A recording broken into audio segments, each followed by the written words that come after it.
Hey guys, welcome back to Vertical Momentum. I'm your host, Richard Kaufman, also known as the Comeback Coach. Guys, you know it's true that when they say coaches need coaches, well, this is my coach. When I need a mindset coach, Coach JV is my coach. Guys, you might have listened to his podcast. He's all over social media. He is the king of positive mindset and manifestation.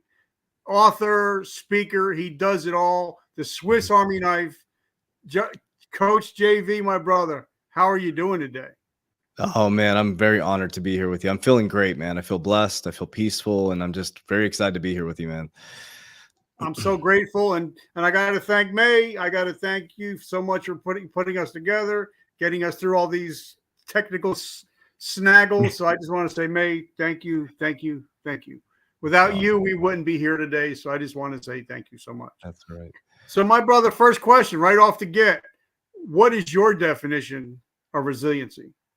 Man, I'll just speak it from a personal perspective. It's like 17 years ago, man, not to start out with a little bit of a low vibration, but I attempted suicide on December 18th, 2006. And resiliency meant to me 48 hours when I woke up from, I say committed suicide because that guy died and a new guy was born. So resiliency is doing the same thing, disciplined and consistent for a long enough period of time to access a new level of frequency, knowing that the outcome will not be present within that moment. And so it's knowing that also that free will has a delay process. And that's what resiliency is just the ability to be able to continue to put one foot in front of the other every single day, knowing that the outcome will not be there within that present moment. And I love that. And December 18th is my mother's birthday. So, so let's talk. You know, that's my son's birthday. That's my son's birthday too, man. See, that's cool. That's awesome, yeah. brother. Yeah, wild. But it sucks to me because it's a week before Christmas, so you got to figure out the whole gift thing. So. Yeah, he still gets hooked up, man. It's like we made a decision. He was supposed to be born on December 25th, and he was born on December 18th. So I always made a commitment, man. He gets both. Awesome. So okay, take us back to December 17th. 2016. What was John? Yeah. Like, what was your life before December 17th? And then what was it like on December 19th? Yeah. So it was December 17th, 2006. It was 17 years ago. I was just being fully brutally pulling all the, transparency. I got addicted to opiates. I had a clean cut guy, got out of the military, became a bodybuilder, competitive bodybuilder, clean cut dude, like never really taken drugs in my life. It's typical going out party with my buddies, having some beers and stuff. But I had a leg injury back in 2003 and I got prescribed opiates. And that was the demise of me, man. From 2003 to 2006, I developed a massive opiate addiction. By 2006, it had spun completely out of control.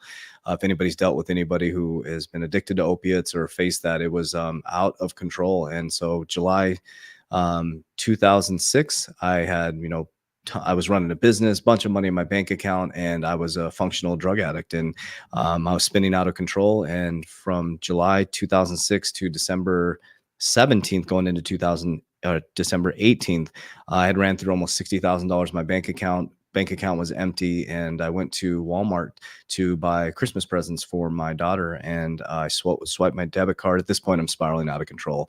Swipe my debit card, decline. Swipe my business card, to decline. Swipe all my cards, and I end up at the bank, and the banker tells me, "You're broke, man." He's like, "You have no money. Like, you're broke. Your credit card." I was so high on drugs for such a long time. I didn't know that I'd ran my business into the ground. Was a horrible father. Was a horrible human being, and in that moment, I'll be completely transparent. Somebody asked me a powerful question. It's not that I wanted to die in that moment. I did. It wasn't even that I wanted the pain to go away. It's that I felt so worthless. And not that I wasn't doing anything that was adding value to society in my own paradigm. Right. And so December 18th, 2006, I was left Walmart, went into my office, and I took a massive amount of opiates. And the interesting thing about this is I never really had a spiritual background, never was raised, with knowing Christ or knowing God, or we didn't go to church, or I was, baptized Catholic when I was born or whatever. But I never learned how to pray, never had a relationship with God, never learned the Bible. And right before I committed suicide, I prayed. I got down on my knees and I prayed, and I woke up 48 hours later to a phone call from my mom, to tell me to read the book The Secret, which is right there over my shoulder. And that's how this whole journey started, man. And 17 years later, my life is completely different, just by not just by using manifestation, but understanding how powerful we are as human beings and how our thoughts can create things. All right, so let's hop into it because we have a lot of parallels. I spent 23 years in the military, got Wow. hurt and got out, and that was led to my suicide attempt. But I was Mhm. also with GNC for over 30 years, competitive bodybuilder and power lifter. Oh, wow. So talk to us about getting out of the military and what was your transitioning like? Yeah, so I was in the military. When I was never a good athlete in high school. I wasn't, I didn't really have direction. I ended up going in the military literally right out of high school. I had no direction. I was lost. I didn't have my shit together. And so I went into the Coast Guard. So my brother was in the Coast Guard. So I picked the Coast Guard. I was getting in a lot of trouble. I ended up going to the Coast Guard, and it was the best thing I ever did in that moment in time. And while I was in Oceanside, California, I got stationed there. I ended up going to a bodybuilding gym, and it was pretty powerful. I was around these other individuals who kind of brought me in, these IFBB pro bodybuilders, and I started training around. I was just so inspired by these people because I never was a good athlete, and I never was accepted by any groups like that. And I fell in love with bodybuilding, and I think I fell in love with it because it gave me an essence of control over my life. Because it always felt like my life was out of control. It didn't feel like I really had a grip on life, the things that happened to me as a child, and so bodybuilding gave me some self control. And then when I was in the military, I thought that I was going to get out and be a famous bodybuilder and actor and all this stuff. And I got out, and unbeknownst to me, a couple of years later, I became a full blown opiate addict.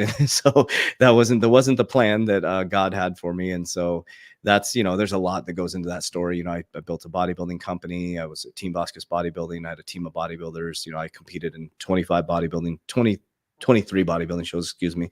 And it was a slippery slope for me. It just wasn't, because I was so broken as a little boy looking for edification for the outside world. And so it was a slippery slope for me. I mean, just the line was never good enough. And I just kept, I was taking steroids, and I just kept taking more and more.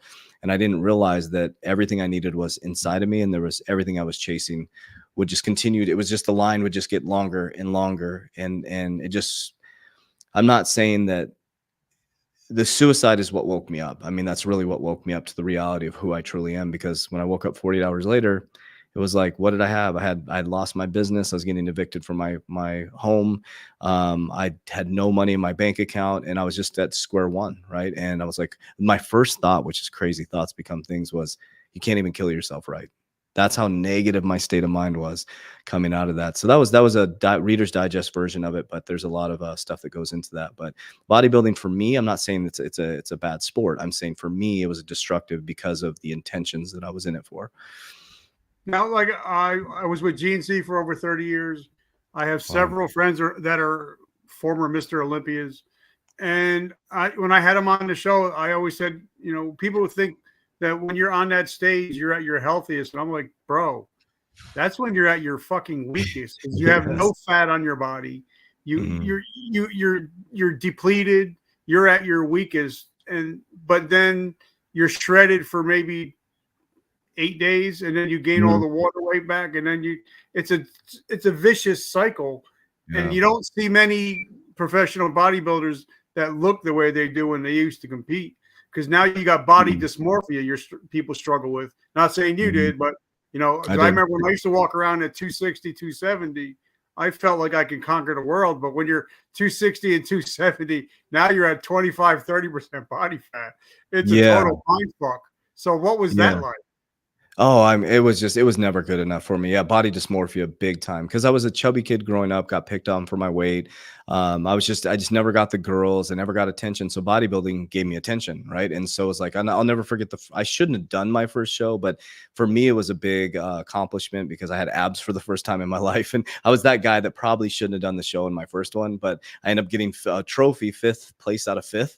So I was like, yeah, but I'll never forget the feeling, man, when I walked out on stage and there was, 300 people in the audience, and they gave me the little courtesy clap. And I was like, these people are looking at me. And I got addicted to that feeling, man. I got addicted to, and then, you know, I ended up running into some pro bodybuilders, and, you know, I got introduced to, they called, you ever taken the juice? And I'm like, what's the juice? And then I started my first cycle, and I gained like 30 pounds on my first cycle, water weight. But back then, you know, we felt good when we were big and thick, you know? And so I got really addicted to the attention of it, man. People, you know, staring at me in the gym. And then I got really good at bodybuilding, and I, you know, was coming in super shredded for these shows.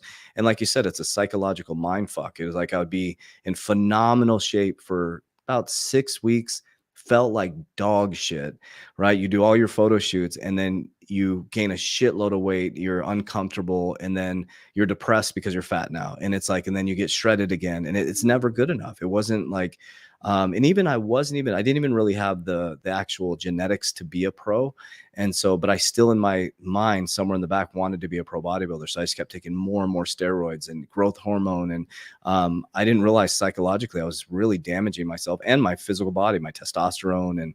And so it was a really interesting psychological battle to go through. But I'm really glad I went through it, because it's made me, like you said, resilient. It's made me understand how dark shit can get, and also, on the other hand, how light things can get, and how great things can be. So how'd you get hurt, you know, and then start getting hooked on like oxys and stuff?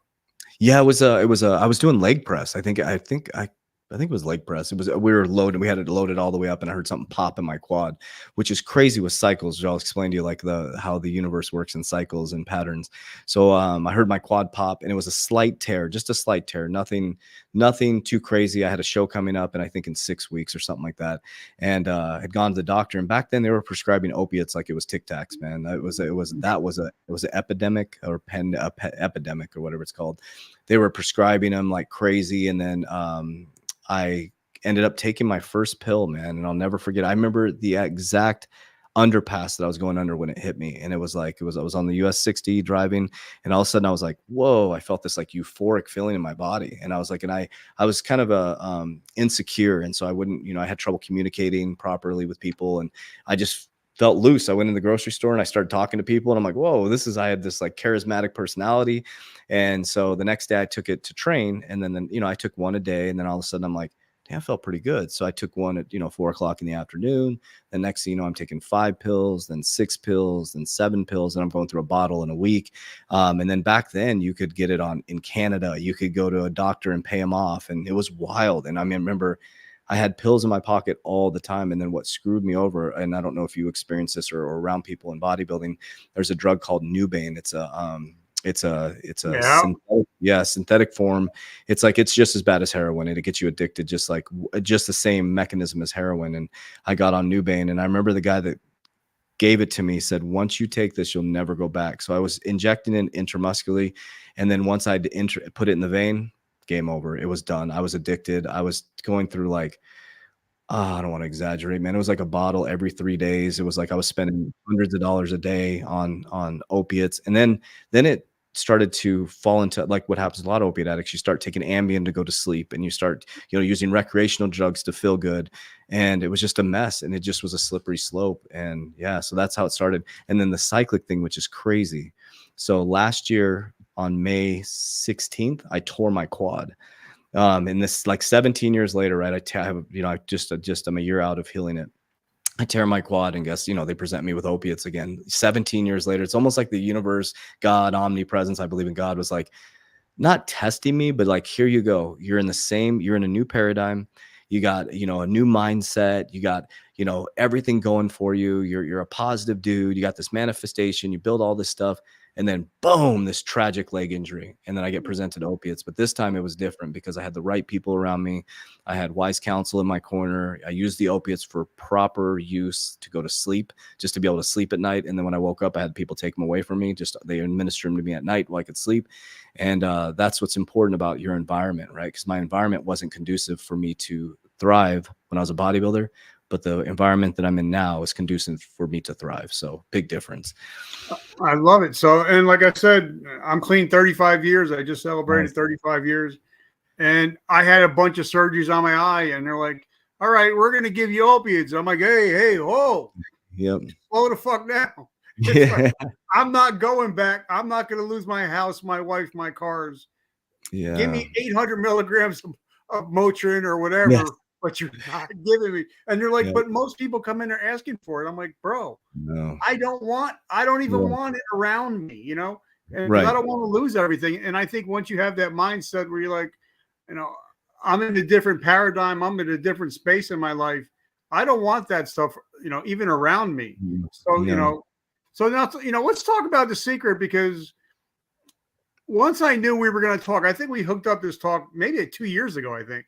And Yeah. I watched one of your interviews, and I'm like, what the hell's the secret? So I got the audio version, and then I watched everything on YouTube I can find. And then I'm like, wait a minute, this is shit that, even Mr. Carnegie back in the 1900s, they were talking about, your obsessions become your possessions, and Yes. how whether you fail or succeed, it's all because of your manifestations. And I was like, damn, coach got it down pat. Yeah. No, talk Yeah. about the secret, because a lot of Yeah. people think, oh, it's woo woo, but it's not woo woo. It's science. Yeah, it's science and it's biblical as well. Because and my journey is completely different now. I know God. I follow the life of Jesus Christ, and I give all the glory to Christ. And so and it's biblical too. It's very biblical, and I can break down. So first, I'll talk about the basics of the secret, and then I can go into biblical terms of how they prove how powerful the mind is. And Jesus gives us hints over and over again how powerful the mind is based on the right hemisphere of the brain. So the secret, in a simplistic term, is thoughts become things, right? So I'm coming out of the suicide. I read a book. I watch the DVD. I put the DVD-ROM in my computer. And I'm like, holy shit, wait a minute. Like, I really wanted to be famous in bodybuilding. I ended up in bodybuilding magazines, but I got what I wanted because I thought about it long enough period of time. But what came with that was the environment, right? And so it wasn't conducive for success. So I was like, wait a minute. So I never was really a great bodybuilder, but I ended up being in magazines. I built a huge team of bodybuilders. I was like, I thought my way into that. I really did. I really wanted it, but I also put things into action. So I reverse engineered that. I said, well, if I did it that way, maybe I can do it in a positive state of mind. So here I am, broke, losing my home, doing all this stuff. And so I just start doing I am affirmations. I am powerful. I am strong. I am worthy. I am abundant. And what I started to realize is that what it was doing, I didn't realize this until, man, the last 7 years is when it really has changed for me, because I understand frequency and vibration and all that stuff. Because for a while I had to keep them separate, because people like in the religious space are like, oh, the secret science, and it's all creation of God. It's all the same. It's all one and the same. And when I started to realize that I can speak my truth because I'm only speaking from the paradigm that I'm experiencing, right? So when I started doing thoughts become things, maybe I had an advantage because I was so low and I only could go up, right? But I realized that as I started to change my thoughts, my feelings started to change, right? And I'll never forget this moment. I went outside my apartment and I was walking, and I've never ever really thought about a flower, or up until like I was 31 years old, and I was like walking, I'm like, that's a pretty flower. And I was like, did you just say that's a pretty flower? Like, I was kind of like caught off guard. I'm like, well, that is a pretty flower. And I started to notice scenery around me. I'm like, wow, this is pretty neat. And I used to go sit in this area called Val Vista Lakes, and it's actually right down the street from our office. And I used to imagine these homes, and I would say, someday my kids, we're going to have my kid, I had Raven, but I have kids now. I'm going to live in that type of home. I'm going to live in that type of place. And it makes no sense that I end up getting a banker job. It makes no sense, like in the quantum or in the physical realm, but in the quantum realm, my manifestations match me up with a mentor who ended up giving me a job at a bank, right? And then I end up doing all these manifestations things. Then I started creating vision boards, and then I got really disciplined and consistent, which is frequency. And then I ended up moving up to VP, and then, the rest is history. And now, the last 7 years since I left corporate, I've really started to understand what manifestation is. Manifestation, because all creation comes from consciousness. Like in the beginning was the word was good, the word was with God, the word was with God, right? It's God. It's a word, it's a vibration, it's a frequency, and that all possibilities exist for every single human being. What you're physically experiencing within your reality is a culmination of your thoughts, your actions, and your behaviors, and most of all, your emotions. So like, Jesus said the devil is a prince of the earth. And if you wanted to control humanity, what's happening right now? You'd control my emotions. You'd make me think the sky is falling 100% of the time, all the time. That would mess with my thoughts. Therefore, it would mess with my actions, right? So you can move society any way you want, just like the devil does. And the devil is a consciousness level that we all experience within us. The darkness is within us. The light is within us. And so I started to realize, and I'm like, wow, because people used to push back at me around the secret. Oh, it's, that's manifestation is evil. And I'm like, but it's in the Bible. It's in the Bible, right? Moses goes to a burning bush. He goes up the right, which is right hemisphere of the brain, is where manifestation is, right? It's creation, intuition, to bring things into 3D form. He sees God face to face. People say he saw his back. But what does he tell him after he saw God face to face? Moses tells him all his iniquities, like we do when we're in the world. And God's like, you tell him the great I am sent you. And from that point in the Bible, God's name becomes the great I am, telling us that whatever you put behind the words I am becomes your truth, because in the beginning was the Word was God, and the Word was with God. And so people, I think if the devil is the prince of the earth, and that's what Jesus said, then the devil's job is to keep us disconnected from who we are, right? And that's a beautiful creation. You have different fingerprint, different DNA, but we all have the free will to think. And you brought up something about Dale Carnegie and stuff, and all these, in 1939, I think they remastered Think and Grow Rich. A lot of people don't realize he was hiding it in plain sight. The first word, think. That's all you had to read, the title.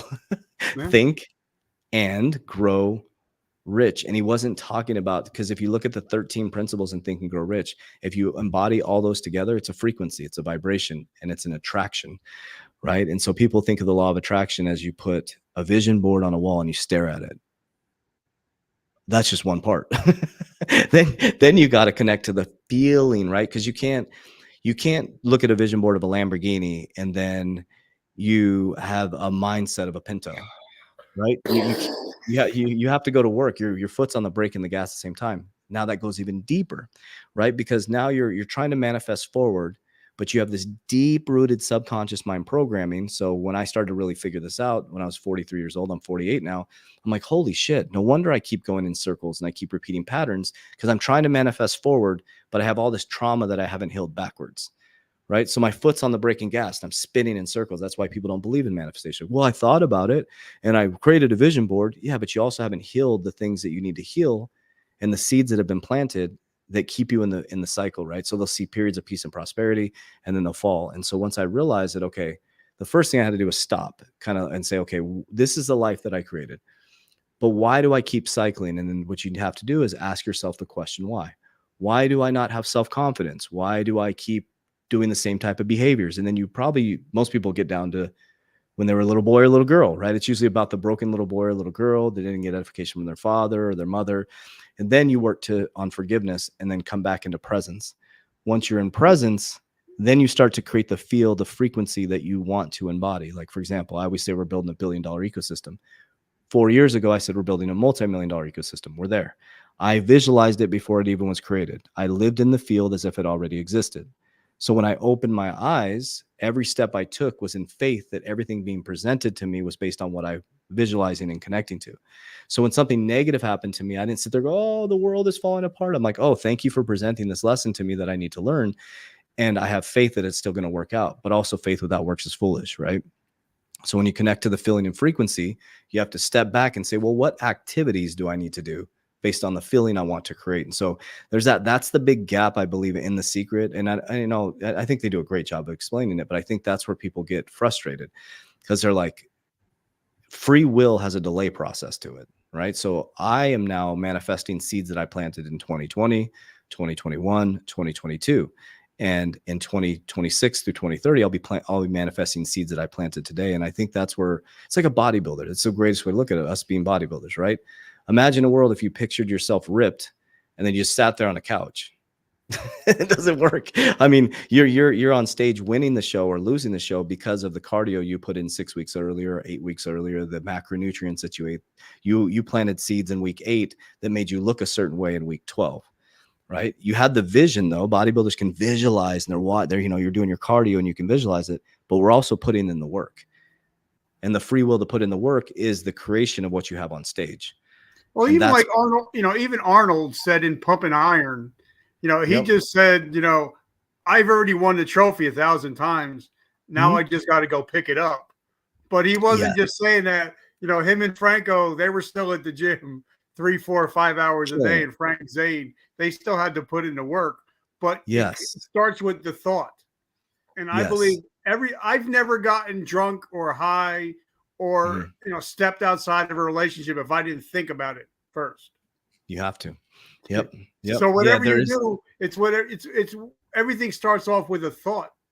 And if Yep. you can Yep. control your thoughts, you can control your life, right? Everything, man. So what do people say to you when you get in trouble? What were you?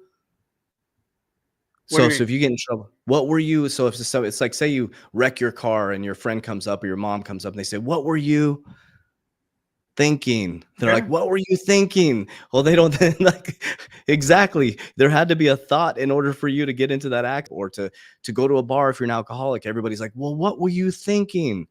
Everybody's manifestation. We all know the secret. We keep telling ourselves like, "Yeah, what were you thinking?"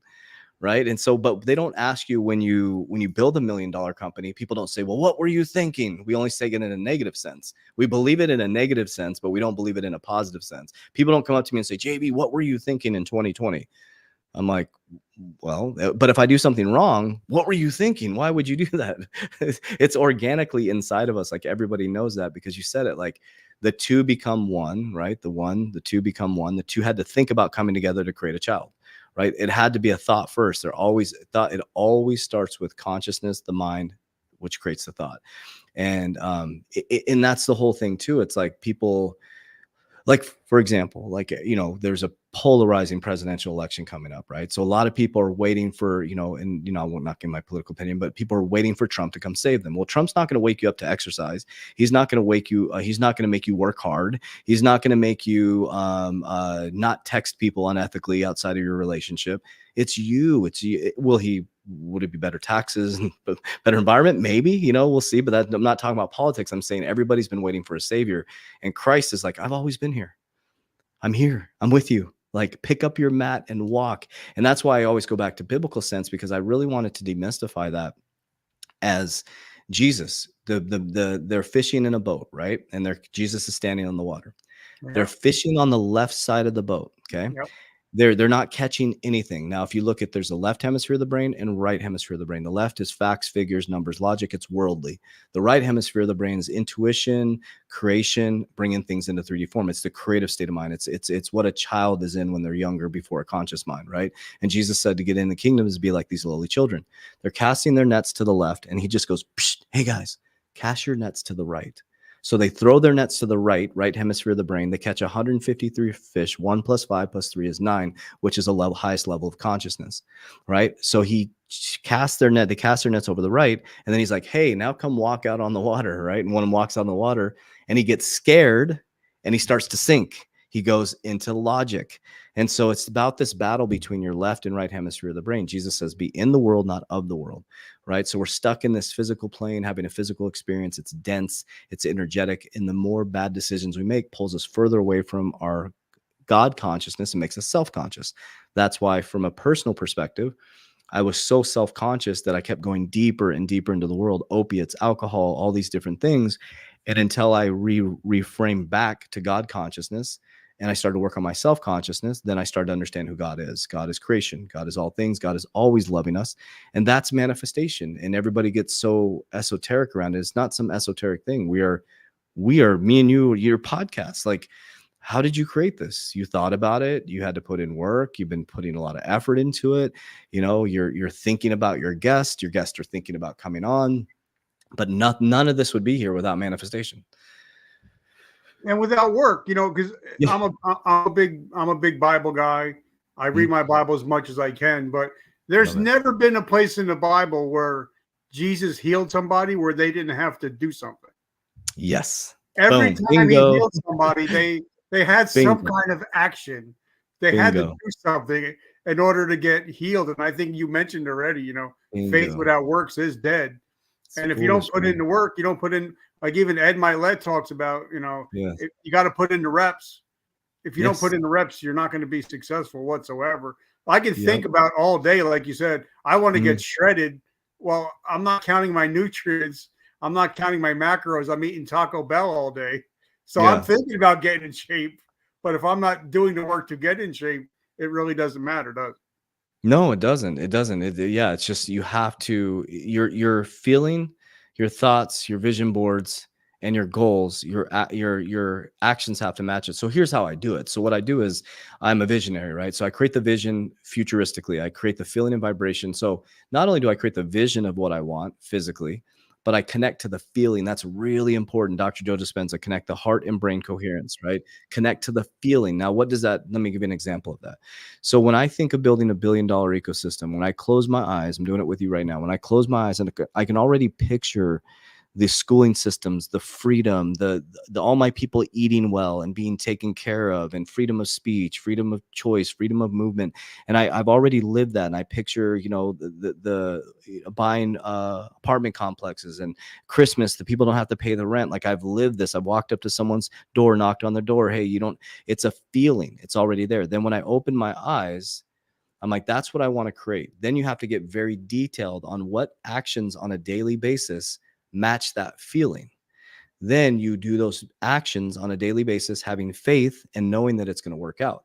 Then from there, everything being presented to you, you're pulling the life to you. Instead of moving through time, your soul starts to move through experiences. Because think about it, we created time, we created the clock, right? Our soul just used to move through experiences. Caveman would wake up with the sun, they would feast, they would beast, or they would fast, beast, and feast. They weren't like worried, oh shit, it's 12 o'clock. I got to go lunch. Oh shoot, I don't have enough money to pay my mortgage. Their soul was moving through experiences. That's all it was. And so things would be really boring for a while, but we're in time space reality. So people can't manifest because they're like, well, I get off work at 5 o'clock. If crypto goes here, it's all time based, but you're literally living in a world of time versus creation. And that's what I really, really try to help people understand is, like, for example, I'm already living in the billion-dollar ecosystem. People are like, you're going to be a billionaire. I'm like, it's not about being a billionaire, billion-dollar ecosystem, because I've already lived it. I've already felt it. I've already experienced it. But I'm not foolish. Like, the activities I'm doing, we run 7 companies now. We have the opportunity of some of these ecosystems getting to that. Why did those get presented to me? Because the feeling that I created and the actions that I put into place. And again, that's why I love talking to bodybuilders, because it's like you said, Arnold, he said he visualized, he'd picture a mountain on his bicep, right? Yep. And he would go through all these processes. But also another thing, if you watch Pumping Iron, they were having a blast. Oh yeah. They were having fun. They were present. I'm coming at home. I'm coming in the gym. Yes, I'm yes. coming everywhere. Yes. They were having a blast, man. They were present. They were enjoying themselves. They knew the outcome. They just had to put in the work. And that's what I encourage people to do is the presence is the key. That's the gift. Presence is where the feeling is created. And the longer you can stay in that presence, like this is Dr. Joe oh no, I think Bruce Lipton talks about 95% of the time we live in unconscious behaviors. So we're just living, we're driving our car, we're doing only 5% of the time we're conscious. So if you can start to become conscious more, say 30% of the day, and when you're conscious, you're connecting to the feeling and frequency and vibration in your heart, because our heart, actually, there's a frequency that goes out like 6 feet. And ironic, they wanted us 6 feet apart in 2020. I don't know if that's on purpose, but there's a vibration that goes out of your body for 6 feet. People can feel your energy, they can feel your vibration. And that's why there's a one of the most expensive pictures in the world. I'm going to say it incorrectly. Sandra Mooney. It's Jesus holding the world in one hand and pointing up like this. And behind him is darkness, right? It's all things and no things. And when he says, be in the world, not of the world, but in between the world and his finger pointing up, he's like looking slightly up, which is the higher mind, the higher state of mind.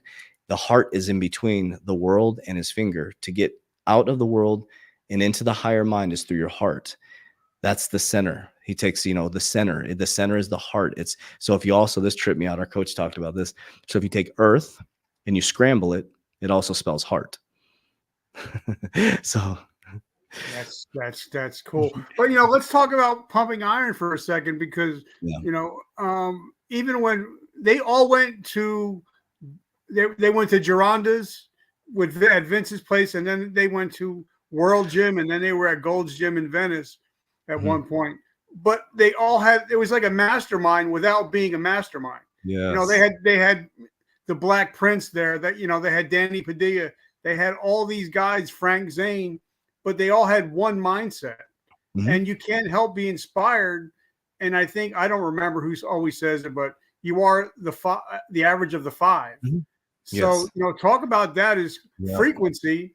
If Yep. I know that if I'm hanging out with five guys that have a great marriage, have great kids, financially, well off, Yeah. I'm going to be number 6. But Yes. I know that if I'm hanging out with five guys at the bar, they're cheating on their old ladies, they're going through divorce, I'm going to be number 6.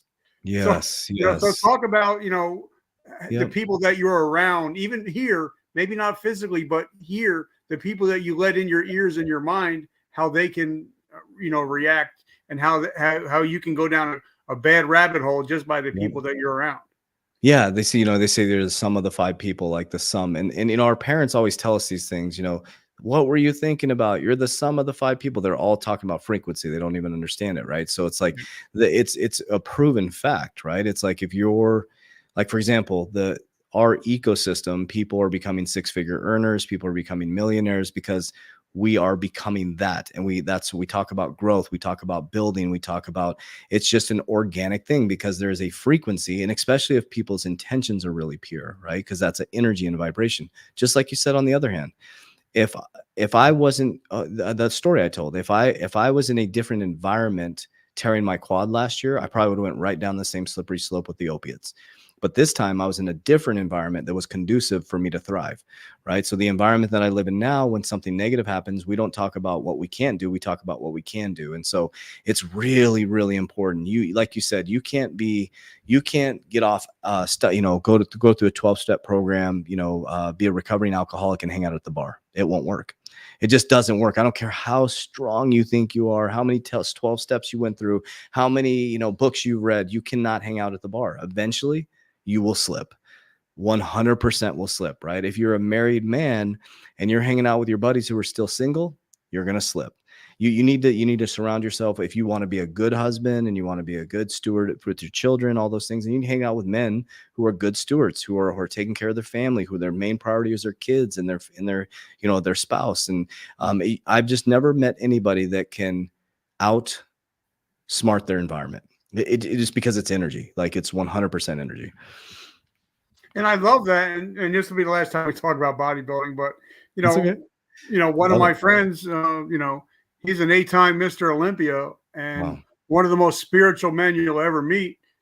And in the same world that Kelly Ryan and her husband was in, they just took 2 different tracks. They just hung out, 2 different sets of people. One is still married to his childhood sweetheart. The other 2 are still locked up in jail in Arizona or wherever it is. Craig Titus, man. Wow. You're talking about Craig Titus and Kelly Ryan. Wow, man. We're in the same. We're coming from the same cloth, man. Yeah, I remember all that. I remember when that happened, dude. Like you nailed it because they were Kelly Ryan was a sweetheart too. She was very, very clean cut person. And then, Craig Titus was a bad boy. He was a bad boy in bodybuilding. He's doing ecstasy, cocaine, partying, and she linked environmental change, man. Environmental change. She was like the sweetheart of bodybuilding, or I think she was doing fitness, right? I forget what it was called, figure fitness. They didn't have figure back then, but yeah, fitness. And so she was like the sweetheart. She was clean cut girl, and then she started hanging out with the bad boy, proving environment changes everything, and now she's locked up for murder. And I got 2 friends on my list, Jimmy Mentis and Franco Santoriello. They both went 2 different ways, even though they were in the same kind of career. They just went totally different. So, all right, so let's talk about something because we'll go back to the manifestation. I didn't know anything about RAS, the reticular activating system, until I read Tony Robbins' book again. Yeah. And then I was like, so I started listening to Tim Ferriss, Ed Milet, and then I'm like, of course it's the RAS system. And because the RAS system for me, it's like your Facebook page or your Instagram page. Whatever you see, whatever you like and you heart, it's going to show you more of. And that's what the brain does. It'll either show you the best of the world or the worst of the world. So talk about the RAS system. And this is not bullshit, guys. This is fact and it's science. Yeah, this is what God created. God created the RAS in your brain. You can look it up. It's a reticular activating system, and you nailed it. Like, let's take Google, Facebook, Instagram. You know, it's an algorithm basically, and it's designed because the RAS cannot see the reality that you see. It can't. It can't see anything physical. It's inside of your brain. So the RAS is, I call it God's GPS, right? It's a guidance system. So whatever you tell your RAS is truth. So for example, I always use it in a negative sense, right? To start out to connect with people more, then we'll take it into a positive sense. So if you think that your spouse is cheating on you, have no facts, figures, numbers, logic, your brain will give you confirmation of that. It will find what you're looking for. You'll start going through emails and it will start to create this narrative within your head. It will give you what you want eventually. You have to be careful what you ask for. The RAS job is to be servant. That's all it is. So for example, that's why manifestation works. So when I say, and I say it on recorded videos all the time, we're going to be $1 billion ecosystem, because my RAS knows that we're going to be $1 billion ecosystem. So it has to present me. That's its job. It has to present opportunities that align with what I'm telling it my reality is. It's that simple. So we'll take it to this. Let's take a car's GPS, right? We trust a GPS in a car more than we trust God's reticular activating system. So you get into a car and say, I'm going to go to EOS Fitness, right? And I'm in a foreign city. I don't know how to get there. So I type into their EOS Fitness. And I'm driving and it's turn left, turn right. It sees construction. It's going to take me around the construction, right? Well, what happens is when we set a goal of being $1 billion ecosystem and all, I have a business and I'm actually shutting down this Friday. It's not working out. And so like most people, if they don't understand how the RAS works and that the thing that I'm shutting down on Friday is based on the RAS saying, hey, that's not going to fit your $1 billion ecosystem and what you're doing. It's GPS is guiding me around construction. Like, and so instead of being like, oh shit, I failed, blah, blah, blah with this one business. No, it's setting me up for where I'm trying to go. It's like, this business isn't going to take you where you want to go. It's going to be an anchor with one of your companies. I'm like, interesting. And so you respond differently to challenges because the RAS is presenting you exactly what you need to get you to where you want to go. And it's that simple. You nailed it with Facebook. Like whatever you like, if you start watching fight videos, boom, it's your whole feed, man. And that's basically how they modeled social media off of the reticular activating system. And, but like for me, on my phone, it's still here somewhere. On my home screen, it has my beach house. Mm-hmm. It has my boat. It has my truck. And every time I open it, I'm like, God, thank you so much for the house I have now. Thank you for the car I have now. But Lord, I know I don't own any of this. I know it. But if you're letting me borrow my house, you're going to let me borrow the beach house. If you're going to let me borrow my car, you're not going to let me mind borrowing the jacked up truck. But because I know it's not mine, you're letting me borrow it. And I'm grateful for what I have. But also, let's talk about this in a minute because I don't care who the president is. Mm-hmm. If my father owns it all, there's no way I could be poor or broke. Yeah. Can't happen. So like when I tell everybody, when I go somewhere, I'm always looking. I say I'm God's favorite child. I love that. I'm favored. I agree. When we pull in a parking lot, my wife goes, we're not going to find a parking space. I'm like, hold on a second. And all of a sudden, car pulls out. We pull right in the first spot. I said, because I'm favored. I'm highly favored. Love it. I think once you start thinking about, okay, I'm the apple of God's eye. It even says it. Mm-hmm. So, that's one of the fruits of the Spirit. But long suffering is one of the fruits of the Spirit too. So, so talk about that a little bit. Is a lot of people think, oh, I need to get mine now, and I'm like, there's enough for everybody. Yeah. If your father owns it all, you can't be poor. You can't be broke. Yeah, if you're living in that state of mind, it's a scarcity state of mind, which is, if the devil is a prince of the earth, his job is to keep you stuck in that cycle of scarcity.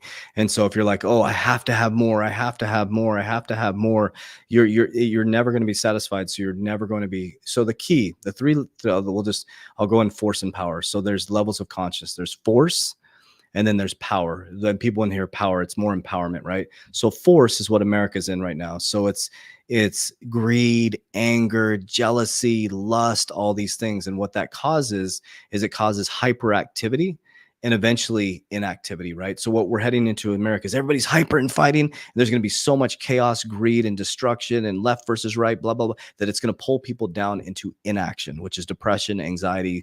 You're going to see suicide, opiate abuse go through the roof.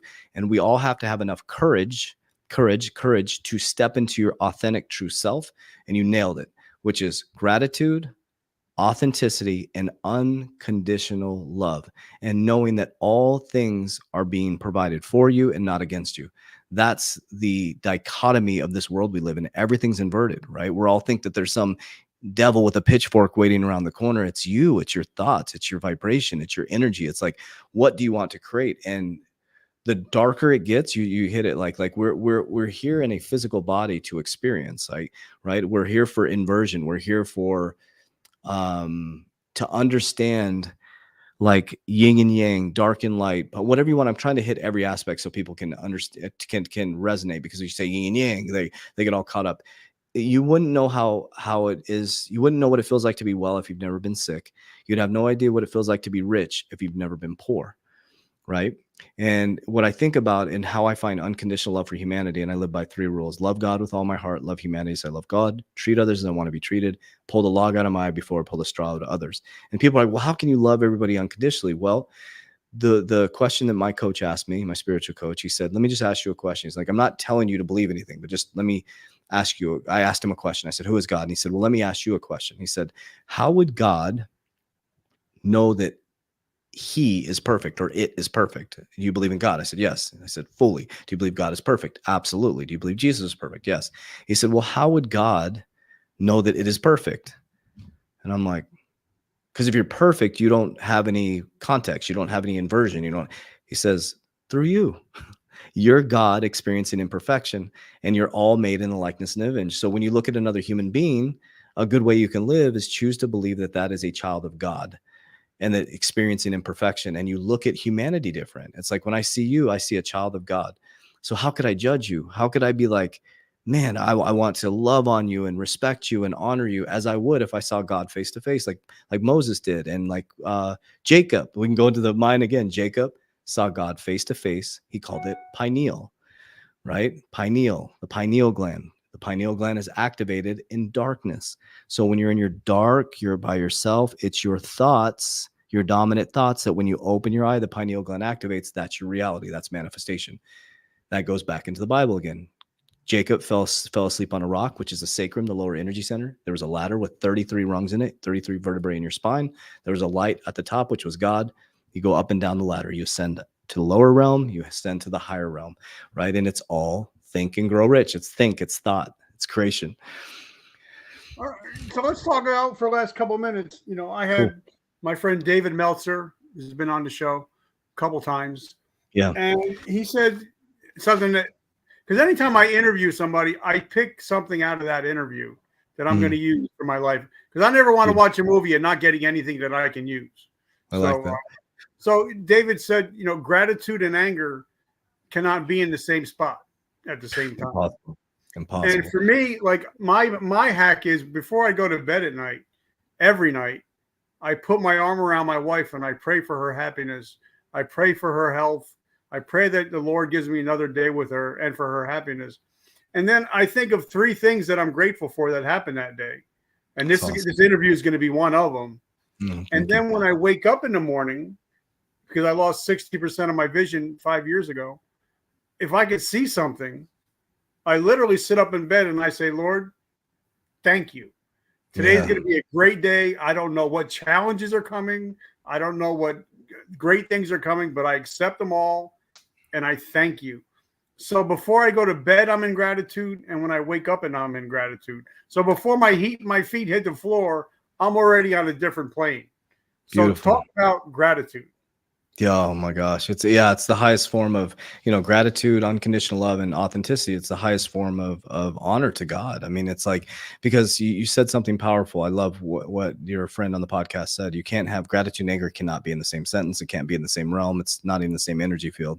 So what people do is they're always desiring what you need desire to build and to go out there and do stuff. But they're saying, well, I want that bigger house. I want that, but they're forgetting to be grateful for the house that they currently have. And that's how you attract the next thing. They're driving a car and they see someone with a 535i BMW, like, oh, my car is a piece of shit, blah, blah, blah. It's like, no, no, no. Your car gets you from point A to point B. Be very thankful that it runs, thankful that you can drive it, thankful that it gets you there safely. But it's okay to desire the other thing, but at the same time, be grateful for what you have, because gratitude, like you said, it cannot exist with anger. It's a high level frequency. You can be grateful for the grass. You can be grateful for your house. You can be grateful for food, for shelter, because if you're constantly focused on what you don't have, you're going to get less of what you want. But you're focused on what you do have, you'll get more of what you deserve. Right. And I think that's really important. I love that as you go to sleep, you're ending your night with gratitude, which is so important, praying over your wife.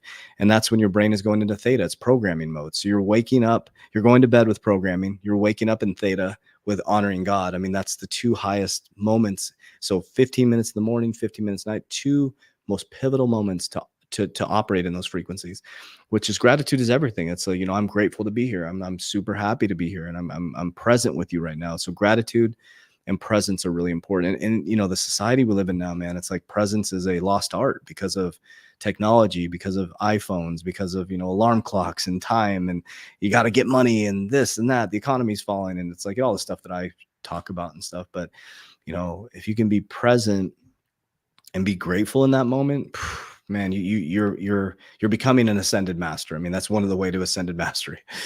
One thing I love, like, I went to go get my car washed and detailed. It's a Kia. It's the high end, but I like it. But as it's getting I'm at the car deal they're washing it. I'm like, man, look at that Lamborghini right there. I'm like, God, look at that Lotus. I'm looking at all the details. I'm like, I'm thankful for what I got. I'm taking care of it. Sure. But look what's coming. Yeah. And so there's nothing about because a lot of people say, wait a minute, you're having Coach JV on. He's a podcast host, isn't he? And I'm like, yeah. And he's like, well, it's competition. I'm like, no. It's collaboration.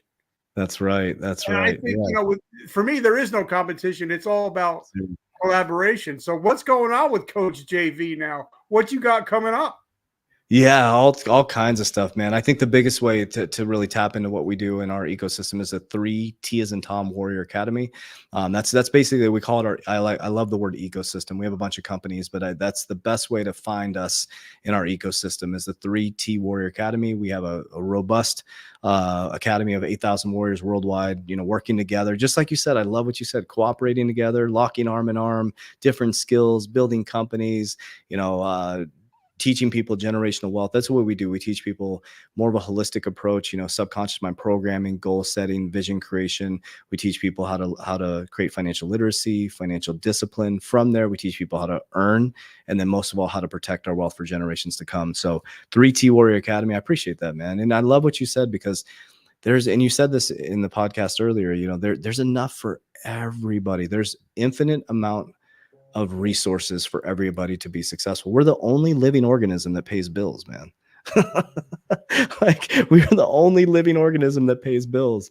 It's a scarcity mindset, man. We created this monetary system. If I have more coins than you, I'm more valuable than you. My favorite, I love going back to Christ when they tried to mock Jesus, like, who do we pay our taxes to? He takes the coin, he looks at it, and he says, who's on the coin? Give unto Caesar what is his. You got it, man. Give to Caesar what is his, give to God what is his, and give to me what is mine.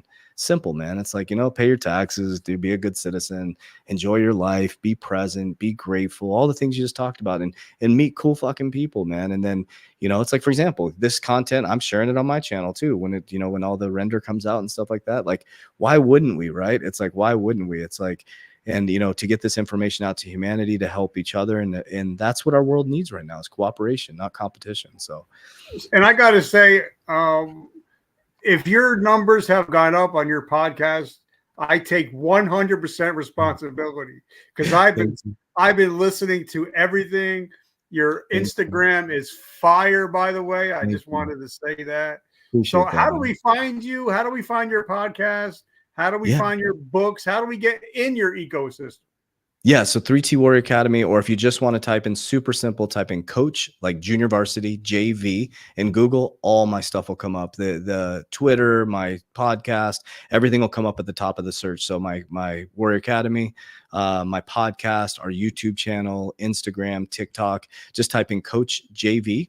And just so everybody knows, there's so many scammers out there because I'm in the financial industry. It's Coach JV _, which is my handle for all my social media platforms. There's only one Coach JV, Coach JV _. And then, but if you type in my name, we've kind of dominated the Google search because I think because we post so much dang content.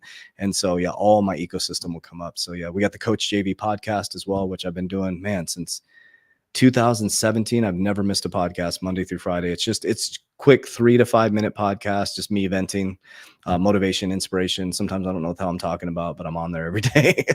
So, Brother, I just want to say thank you. I also, like I said, I wanted to give a big shout out to Miss May Warner. Thank awesome. you, thank you, thank you for everything you do for us. And brother, I just want to say thank you that we finally got it together. And I'm Yes. very grateful. And hopefully we can build a generational relationship. Absolutely, man. It's done. It's already finished, brother. All right, brother. So, and guys, make sure you check out his Instagram. It's Total Fire. And guys, I always end with this. I'm a big Joel Osteen guy. I don't care what you say about him. But he talks about you can either be a victim or you could be a victor. And if you Amen. listen to this show, you are a victor of your present and your future. You're no longer a victim of your past. So thank you guys for always showing up. Coach, thank you so much, brother. Love you, brother. All right, guys. And remember, vertical momentum. The only way to go is up. I love you guys. Have an amazing week. Coach, check it. Take it easy and enjoy life. Have fun. Thank you, brother.